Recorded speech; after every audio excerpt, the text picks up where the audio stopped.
everybody, and welcome to something else that's new for 2025, something a little bit new to the channel as well. It is like a review show, and every couple of games that I play I'm going to be reviewing, and I've got 2 games that I've recently played. I've actually joined Club 52. I don't think it was last year, I think it might have been the year before I joined it, and just never really got anywhere. I didn't really have the motivation to go a full year playing games. I didn't have much time to play games back then. But yeah, I have now, and I've rejoined it, and yeah, I'm 3 games into it. I don't think I even did 3 games the last time I tried it all year. So, you know, we're off to a good start. Anyway, 2 of the games I'm just going to talk about. One is what I downloaded. There's no physical release for it yet. It's what Eddie recommended to me. And then the other one is it's a PS4 title, but I've got the physical copy. I saw it on eBay. I mentioned it in the TMB WhatsApp group, and Pete Fighter picked up on it and said that he were looking at it. He wanted to play it as well. I believe he has got hold of it now, but I don't think he's played it yet. So yeah, I'm just going to go through those 2. I've got quite a few notes. This isn't rum and retro games today. This is a review game. This is a review show, but I've got it's actually a vodka and coke, but it's a chocolate orange vodka. I don't normally, not really that bothered about vodka usually, but because this is a flavoured one, I'll give it a try.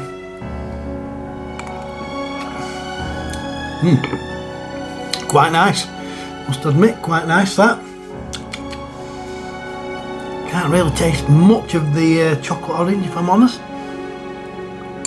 Maybe I've overkilled it with coke, but anyway, let's get on to the first review, and I'm going to do Planet of Lana. This is the one that I downloaded, got recommended by Eddie, and it got recommended by Eddie because he knows I love these kind of games. So it's a 2D side-scrolling puzzle adventure, and it's very much similar to the likes of Limbo and Inside particularly. There's still a little bit of Bramble in there as well. Bramble is basically just side scrolling. Yeah, I mean, usually you're scrolling to the right, but there's little parts where you just need to backtrack. It's not one of those where once you've moved on you can't go back. You can actually scroll back, and yeah, it's a really decent game. I really enjoyed it.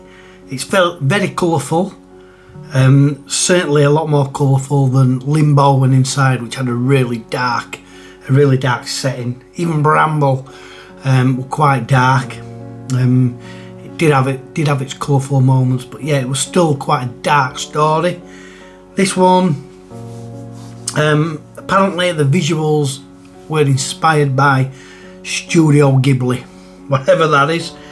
I believe it's some kind of Japanese cartoon, maybe cartoon series. I'm not overly sure, but that's what it was inspired by. And when I've read up on it, the creator didn't want really a dark theme to it. He wanted something colourful, and it does do that. Puzzle wise, plenty of puzzles to go at, even though the game isn't massively long. I won't say it's as long as Limbo and Inside. It's certainly not as long as Bramble. I never once, this is a testament to the game, I never once had to cheat. And that's the honest truth. I worked out all the puzzles myself. The only time I used Google was at a certain point, and these rocks like move on little legs, and they would eat this little cat that's your sidekick kind of thing, and for some reason they weren't walking.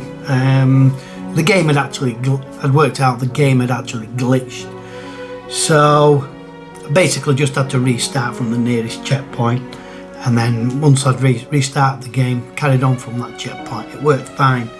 But that is the only time I had to Google, and I liked that, because I must admit, I mean, I definitely would resort to a walkthrough if needed, but because I never had to, and you know, some might say, well, that's too easy, you know, puzzles being too easy, but some weren't actually. Some, you knew what you needed to do, you knew where you needed to be. It was just a matter of how you could do that, with switches and stuff like that, and these robots, alien robots. I'm telling you about this, and I ain't even told you the story really. Basically, the planet gets overrun by these alien machines, these robots. There's a big mothership, and then there's smaller ships, and then dotted around the levels there's these little, I suppose they're like little mechanical spiders, and you can flick switches and take control of these, which then you can use to do other things on parts of the level that are inaccessible to your character. So, you know, obviously there's a bit of manipulation of the aliens and the landscape.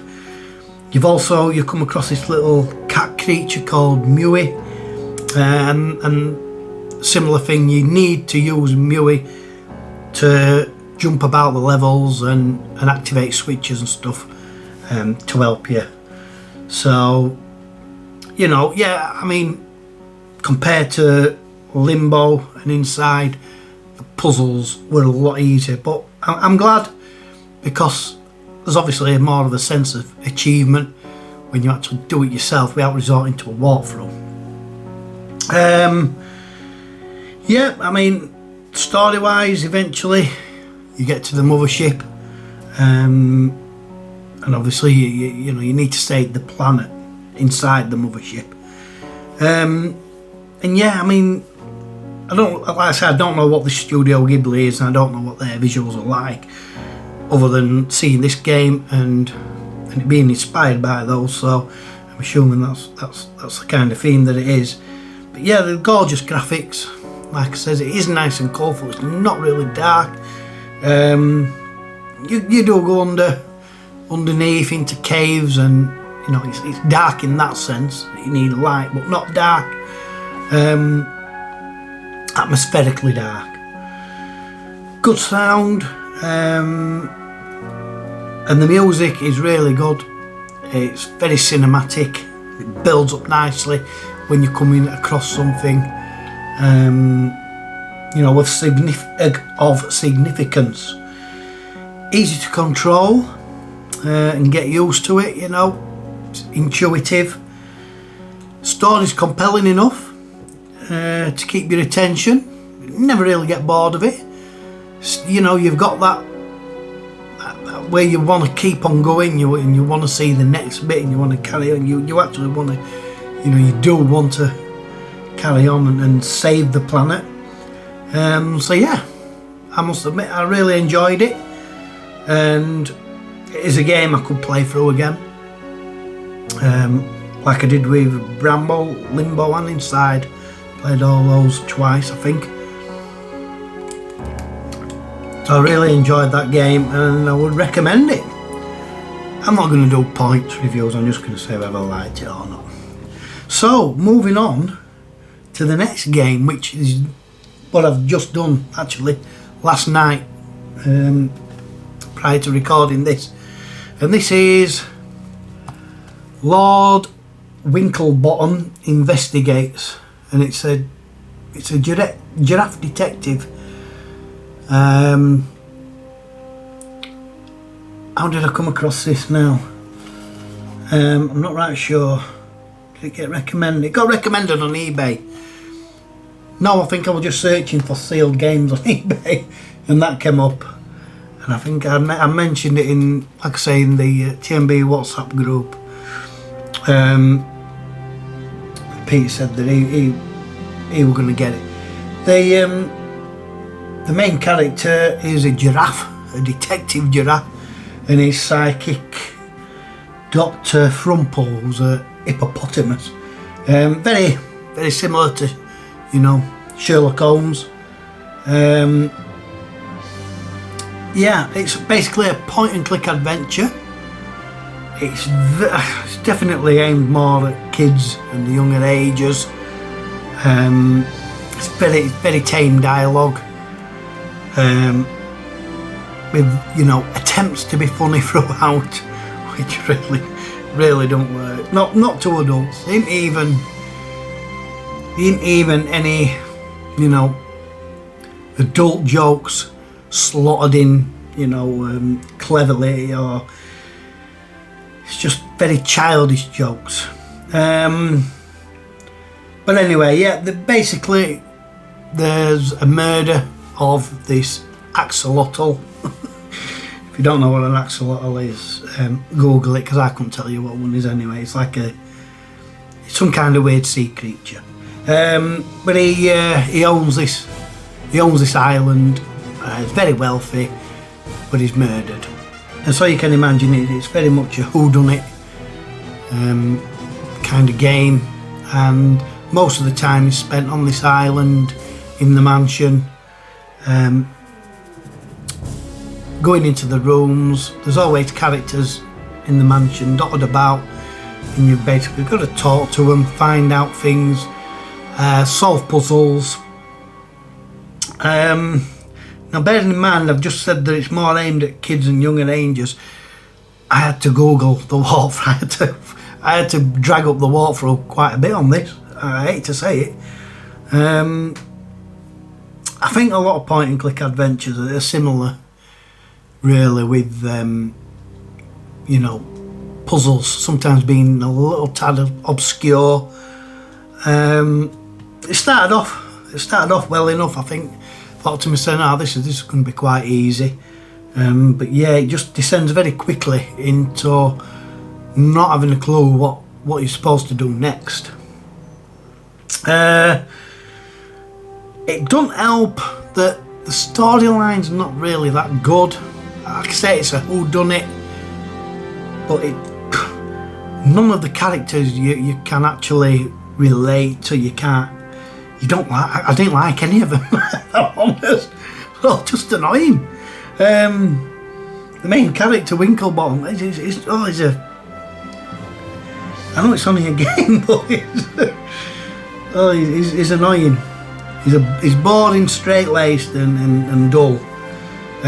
His sidekick, Dr. Frumple, his negative, moaning old hippo, and his humour's bad. It really is bad. We're talking Christmas cracker joke bad. Menu systems flawed, as in the conversation menus. Usually when you've spoke to somebody about a certain topic and that topic is redundant, it'll disappear. For some reason it stays. So at first, I must admit, I was coming out of the conversation, talking to somebody else, and going back to that person and clicking on the same topic, thinking, oh, it's an extra bit of conversation, and it's not. It's the exact same conversation. You've got to go sit through the bloody dialogue all again. Well, you can fast skip it, but yeah, it's annoying because it turned out, and I didn't realise this until later on, that the text actually changes colour. So anything in white is what's new. Anything in grey is what you've already spoke about. It's redundant. But the white and the grey are very close, as daft as it sounds. It's a light grey, a very light grey. So obviously, sometimes you can't really distinguish what you've actually already said. A simple, completely different colour would have helped. But to be honest, taking out a topic that you've already spoke about just take it out. Can't be that hard to do, surely. But anyway, yeah, like I say, just sometimes as well. I know this is the point of point and clicks, but you have to go somewhere, speak to somebody, which will then activate something somewhere else, a conversation somewhere else, and you spend a lot of time on the island going from the mansion to somewhere else, then you're having to go back again,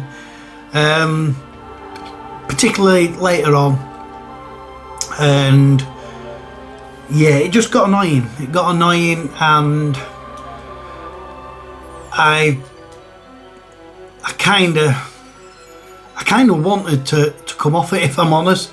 I got to a point where I thought, can't be bothered even seeing the ending. But I persevered with it, like I said, with the help of the walkthrough, and now seeing the ending, you know, I wouldn't have been bothered. It's really nothing to write home about.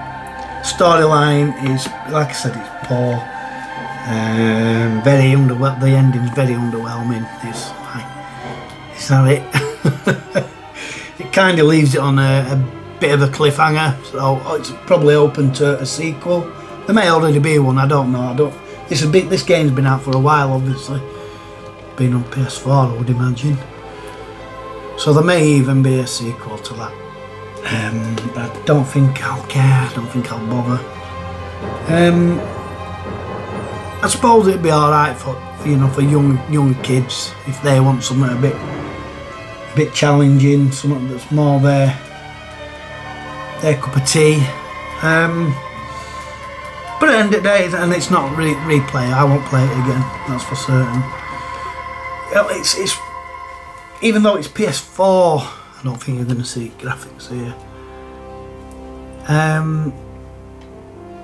You're really not pushing a PS4 to its limits, and let alone how we're playing this on PS5. It's something that could have been done on PS1, PS2 even. You know, it was disappointing. And I do like point and click adventures, that's the thing. It don't come anywhere near close to Broken Sword or like that, Simon the Sorcerer or anything like that. But still, tried it, and yeah, I won't be trying it again.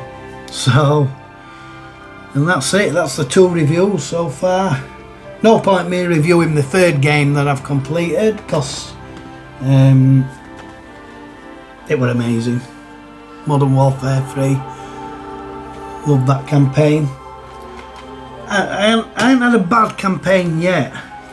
And I say yet because I'm going to be playing that soon. And I saw Joe playing it, and there's certain parts which even Joe says he's probably not going to enjoy that. But we'll see. So I've actually fetched a couple more COD games home to play. Just revisiting them, because I do like them. Like I say, and one bad COD campaign, yeah, I think they're all really good. Love them. But anyway, that's it.